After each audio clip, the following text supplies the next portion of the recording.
Kahit fourth gear tayo ha. Oh, what the is this shit? Yo, what's up mga ports? Shit! Takas mo talaga si X6R. Alright, so for today's video mga tol, pag-usapan lang natin ang isa sa talagang tinatanong rin ng ating mga ports, kung beginner friendly nga ba si X6R.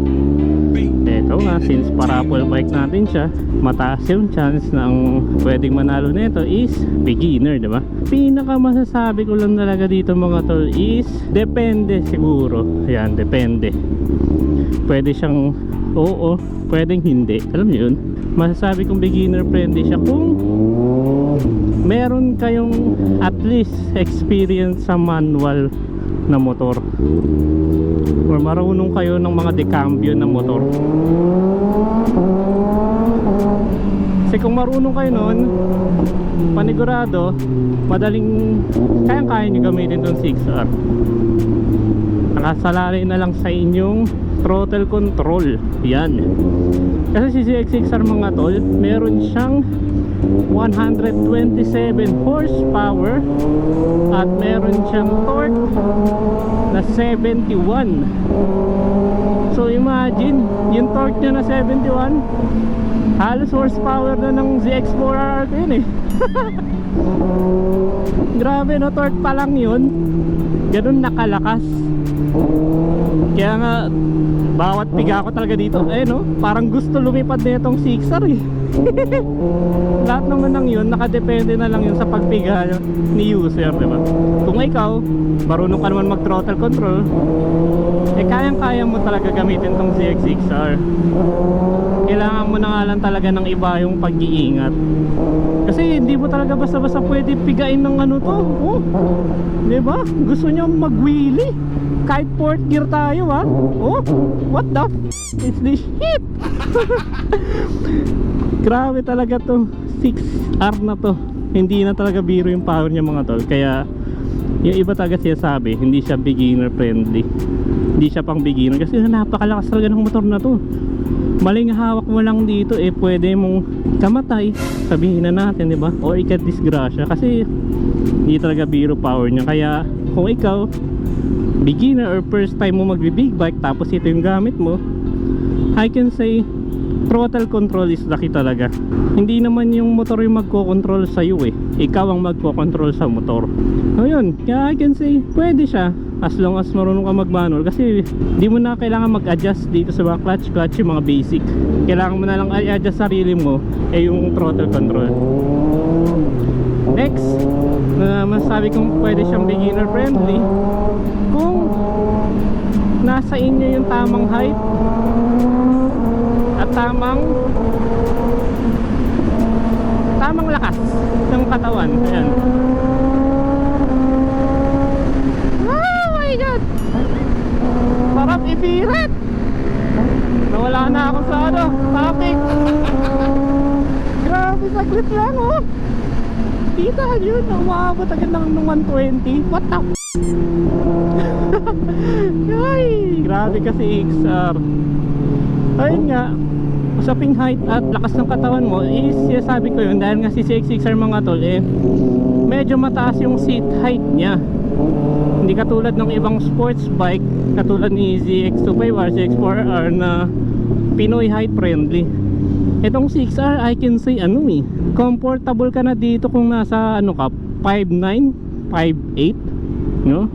Or 6, sabihin na natin 6 footer ka. Kasi kung ganun height mo, madali mong pa-flat foot tong ZX6R. Ako kasi 5'6", parang kalahati ng paa ko lutang na.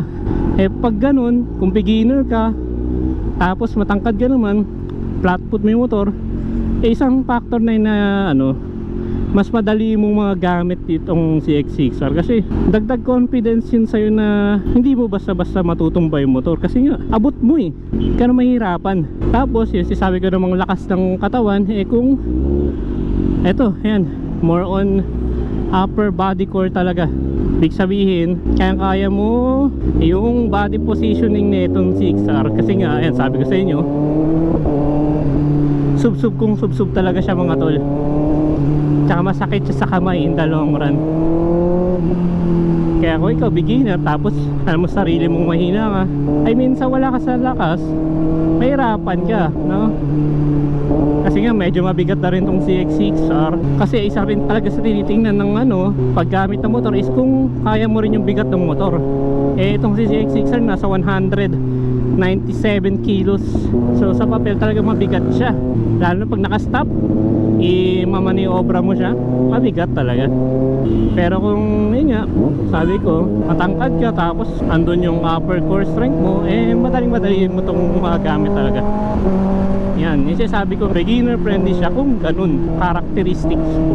Alright, ano pa ba?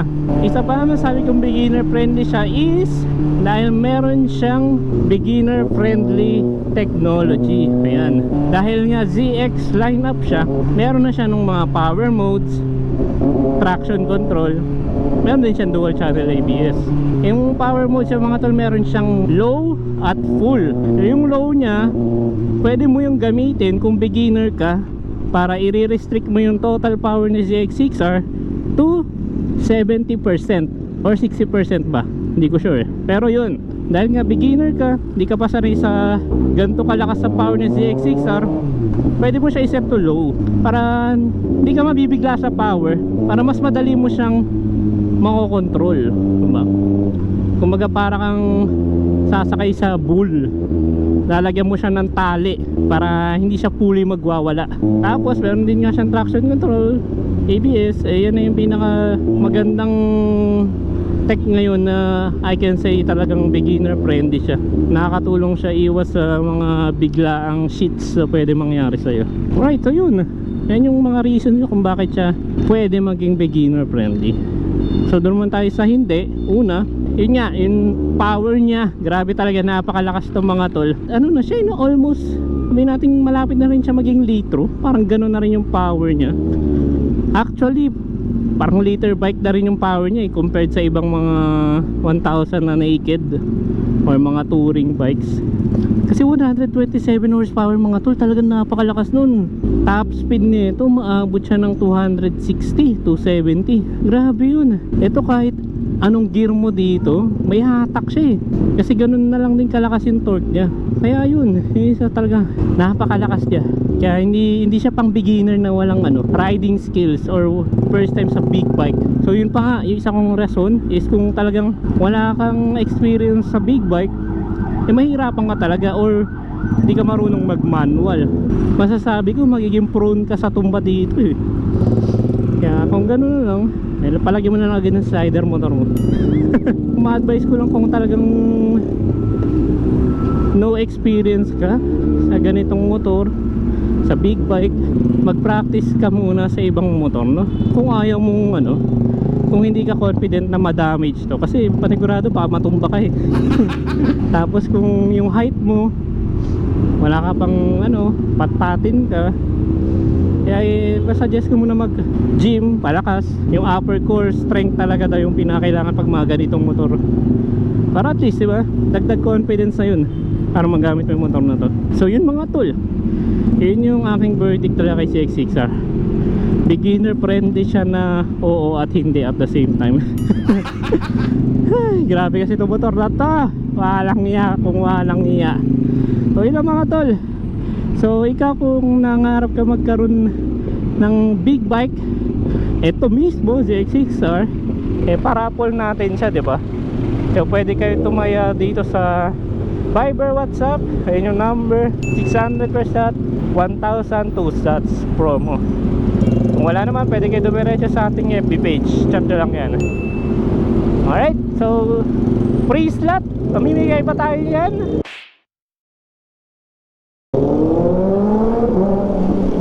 Alright, so yun lang mga tol. Dakit sa next video.